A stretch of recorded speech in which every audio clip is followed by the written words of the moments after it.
Ciao, salve a tutti, ben ritrovati con il narcisista San Valentino, come fare. Il narcisista San Valentino, tema originario del 2018 di Tu e Dio, che ha introdotto temi come questo su cui prima non si sapeva nulla e quindi non si sapeva di conseguenza cosa dire. Il narcisista per San Valentino farà il misterioso. Gli secca in realtà raccontarti bugie. Non vorrebbe farlo perché la situazione potrebbe essere piuttosto compromettente per lui, specie se ha un'altra donna in ballo e se poi non sa ancora bene cosa fare con te.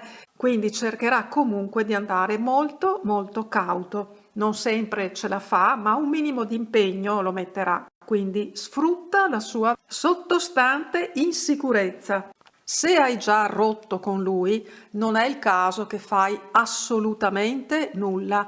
Non recriminare, non fare la donna ferita, non farti sentire,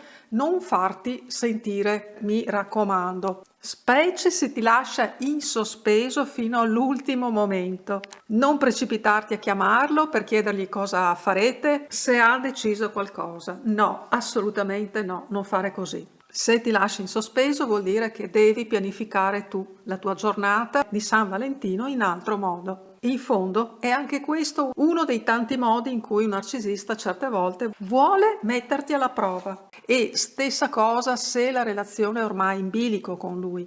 Non prendertela, non inguaiarti in situazioni di litigi e cose di questo tipo. Se sei agli inizi della relazione puoi aspettarti anche un regalo da lui, magari anche abbastanza decente, perché in linea generale al narcisista non piace fare regali, specie a San Valentino.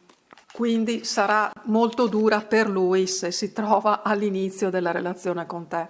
Facile che se hai cominciato però a percepire segnali che la relazione non va proprio del tutto a gonfie vele o qualcosa non ti torna, potrai senz'altro averne conferma proprio a San Valentino. Quindi se già pensi, hai qualche sospetto che lui possa essere un narcisista, preparati al peggio, anche per poi non doverci stare troppo male.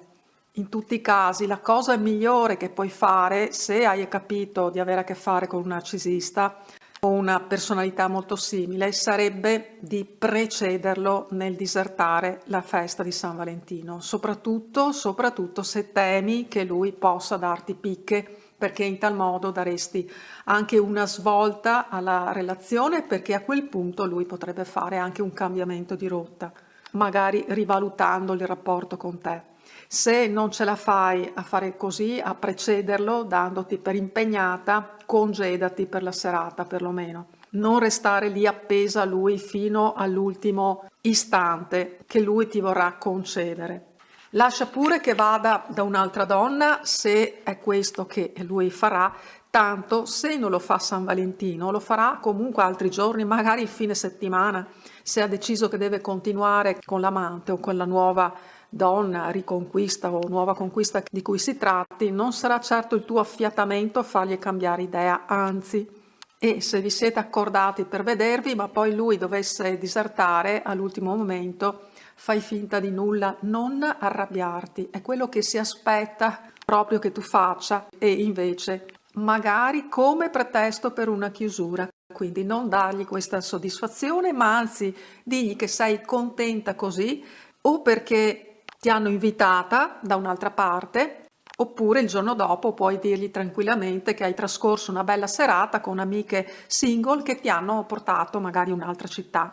Vedrai che gli si rizzeranno le antenne o comunque non avrà la soddisfazione di vederti arrabbiata, delusa e insofferente. E tu cosa farai o pensi che farai a San Valentino? Intanto ti abbraccio forte e sempre felicissima naturalmente di leggerti, di averti tra noi. Un abbraccio forte, a presto, ciao, ciao, ciao.